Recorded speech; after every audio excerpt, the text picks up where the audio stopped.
এই প্রবল গরমেও পেটের টানে রাস্তায় বেরোতেই হচ্ছে আমাদের। কিন্তু জানলে চমকে যাবেন, প্রতি বছর প্রায় 50 লক্ষ মানুষ প্রাণ হারান হিট স্ট্রোকে।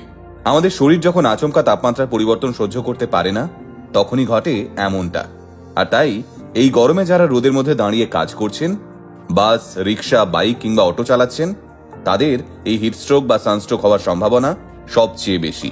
আর একবার যদি কেউ সানস্ট্রোকে আক্রান্ত হয়, তার তৎক্ষণাৎ সঠিক চিকিৎসা না হলেই মৃত্যু কিংবা পঙ্গুত্বের মতো ভয়ঙ্কর পরিণতি হতে পারে।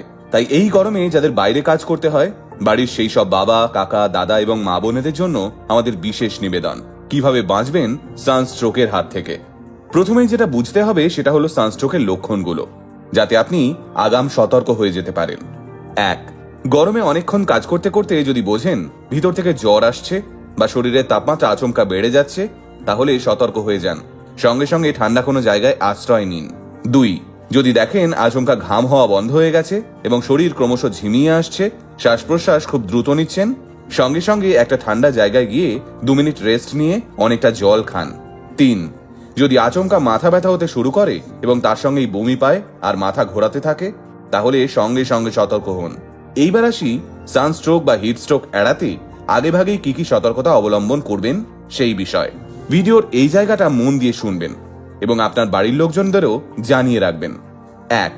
দুপুর 11টা থেকে 4টের মধ্যে আপনাকে যদি বাইরে থাকতে হয়, তাহলে অবশ্যই সুতির হালকা পোশাক পরে বেরোন এবং তার সঙ্গে পা খোলা চটি পরার চেষ্টা করুন। 2. সারাদিন ধরে যতটা সম্ভব ঘন ঘন জল খান। কোনোভাবেই শরীরটাকে শুকিয়ে যেতে দেবেন না। পারলে ঘোল, আখের রস কিংবা ডাবের জল খান। যদি সম্ভব হয় ব্যাগে সবসময় একটা বোতলে ওআরএস গোলা জল কিংবা নুন চিনির জল রাখুন। 3. চড়া রোদ থেকে সরাসরি কনকনে এসির মধ্যে কিংবা কনকনে এসি থেকে সরাসরি চড়া রোদের মধ্যে যাবেন না। এতে শরীর তাপমাত্রা নিয়ন্ত্রণ করার সময় পায় না। তাই মাঝের 2 মিনিট একটু সময় দিন শরীরকে থিতু হতে। 4. চড়া রোদের মধ্যে দাঁড়িয়ে কোনোভাবেই ঠান্ডা পানীয় বা সফট ড্রিঙ্কস খাবেন না। একটু জিরোন, তারপর খান। 5. মদ্যপান করে কিংবা বিয়ার খেয়ে গরমের মধ্যে রাস্তায় না বেরোনোই ভালো। অনেকেই আবার প্রচুর পরিমাণে চা কফি খান। গরমের দিনে রাস্তায় বেরোতে হলে এসব একটু এড়িয়ে যান। 6. আপনি যদি জিম করেন, তাহলে শরীর চর্চা করেই সঙ্গে সঙ্গে রোদে বেরিয়ে পড়বেন না। এতে সানস্ট্রোকের সম্ভাবনা প্রবল বেড়ে যায়। 7. সবসময় সঙ্গে ছাতা, রোদ চশমা আর রুমাল রাখুন। যদি বাইক বা স্কুটি চালান, তাহলে অবশ্যই হাত এবং মুখ ঢাকা দিয়ে রাখুন, কারণ হেলমেটের মধ্যে আমাদের মাথা ঘেমে ঠান্ডা হয়ে যায় আর হাত মুখে রোদ লেগে তাপমাত্রা বেড়ে যায়, ফলে আচমকা সানস্ট্রোকের শিকার হতে পারেন। 8. গরম থেকে বাঁচতে 3-4 বার স্নান করুন, তাতে কোনো অসুবিধে নেই, কিন্তু রোদ থেকে এসেই মাথায় ঠান্ডা জল ঢালবেন না। এতে মাথায় স্ট্রোক হওয়ার সম্ভাবনা সাংঘাতিক বেড়ে যায়। এবার বলি, চোখের সামনে যদি কাউকে হিট স্ট্রোক বা সানস্ট্রোকে আক্রান্ত হতে দেখেন, তাকে কিভাবে বাঁচাবেন।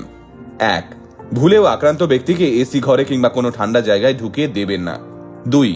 সবচেয়ে ভালো হয় আক্রান্ত ব্যক্তিকে নর্মাল জলে স্নান করালে কিংবা ঘাড়ে, কানের পাশে, হাতের তলায় অথবা বগলে এবং কুঁচকিতে আইস প্যাক ঘষার ব্যবস্থা করুন। হাতের কাছে আইস প্যাক না থাকলে একটা কাপড় ভিজিয়ে শরীরের ওই জায়গাগুলোতে ঘষতে থাকুন। 3.